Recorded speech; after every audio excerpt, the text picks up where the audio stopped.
You Oo, know, sabi niya, was manalo a ka good o host. matalo. Ano Namimiss siya? ko yan. Malu Yes, at saka, of yes. course, Richard Mercury's friend. Yes. Okay. Ano yung contest? Acting contest. Wow. Ang title ng acting contest, A Star is Born. Yan, ng tape production. So, matalo ka o hindi, basta tignan lang namin kung confident ka talaga at talagang gusto mo mag-artista. Sumali ako. So, nanalo ako ng weekly. Sandali, anong piece mo? Po? What piece did you do? Gagayahin mo yung mga pelikula, may mga okay. eksena na magaganda Alright, sa pelikula. so na weekly nanalo ka? So nanalo ako ng weekly. Daily muna, Daily. nanalo ako. Tapos weekly. Tapos semi. Tapos ako po ang champion sa babae. Kasi may lalaki din po. Naalala mo kung sino?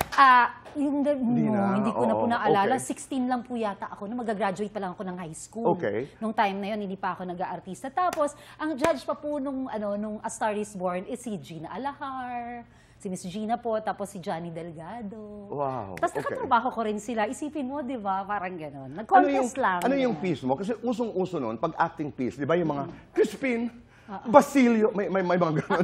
Wala naman po. Wala? Ang mga ginagaya is mga pelikula ni Nora Honor, ni So ating ipapalabas mo na yung superstar, clip ni Miss and then gagayahin Ate mo? Yes, gagayahin namin. Tapos kami Galing. bahala kung paano gagayahin ba namin yung acting mismo nila or gagawa ka ng sarili Sarili mo. Parang gano'n. And that's exactly what you've been doing. Di ba? Yes.